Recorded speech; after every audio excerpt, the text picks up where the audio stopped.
So I'd like to call up Sarah Clements from the Junior Newtown Action Alliance. Thank you so much for having me. It's truly an honor to speak at this event.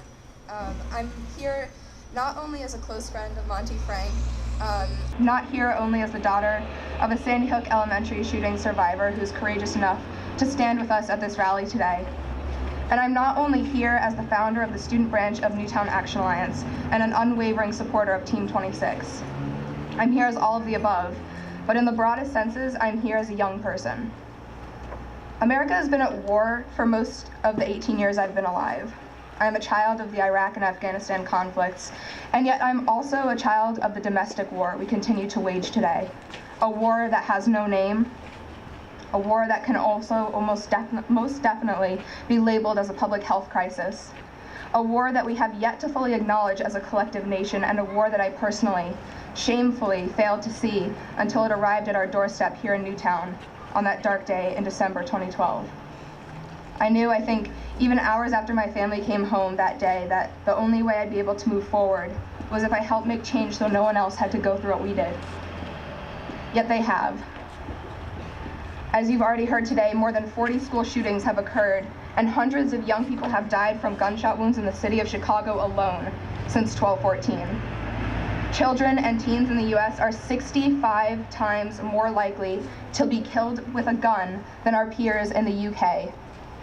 And next year, gun deaths are projected to surpass car deaths for people in my generation. A nation has been created where it's acceptable to draw red lines around our urban centers and willingly neglect the issues there that so desperately need solutions. We see profit made from weapons proliferation and fear-mongering from the gun lobby deemed more important and useful than the lives of our peers. We see a nation where so many of my friends' fates have teetered on the barrel of a gun, and we turn our backs each time. We see a nation where our young people are tired of folks looking at their block and being surprised they've made it so far. We see a nation where 20 students and 6 teachers can be gunned down in their classrooms with no real action on the federal level in response. And we see a nation where we too often wait for the voice of a loved one to be muted before we exercise our own. I can tell you firsthand that young people are observant. We see the tears that our mothers cry, the heartbreak that our neighbors carry each waking moment, whether in Newtown or in Harlem. And it shakes us to the core. We don't want to be the parents weeping at our own children's funerals, or the parents who must think twice before sending our kids out on the street corner to play or off to school to learn. We are sick and tired of being sick and tired, and we're at the point where we are literally fighting for our lives, fighting for a future free from gun violence, where all youth possess the right to grow up.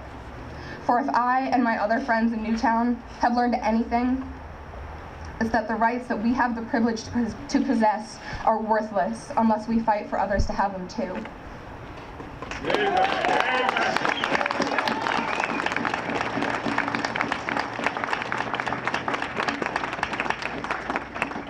The atmosphere that is gun violence in America is dark, it's vast.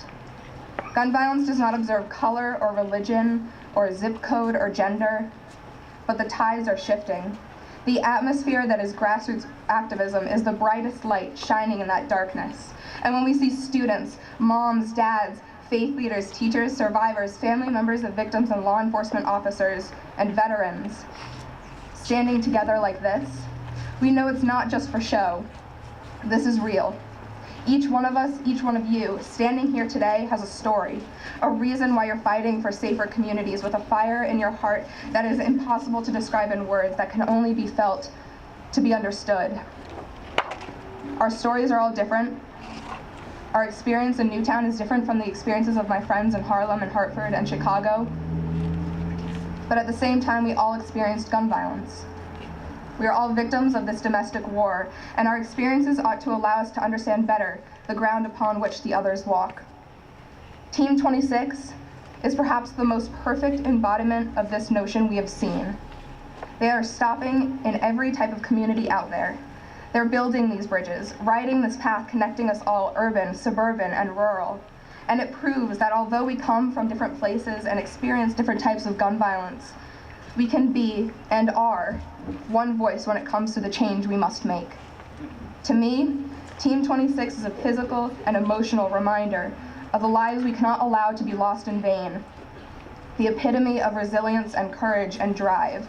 They represent commitment and absolute conviction in continuing to fight to reduce gun violence and pass common sense gun reform legislation. The team reminds us that we must refuse to remain silent as this war rages on. They symbolize our responsibility to not only honor the memories of those lost, but also to respect and protect the rights of life, liberty, and the pursuit of happiness for those of us still living. Team 26, thank you for continuing to ride for peace, hope, love, and solutions.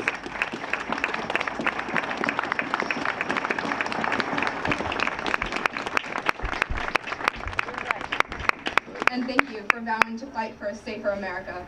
I promise from the bottom of my heart that young people will be standing with you at stops all the way down to Washington, D.C. and onward, even after your ride. Thank you.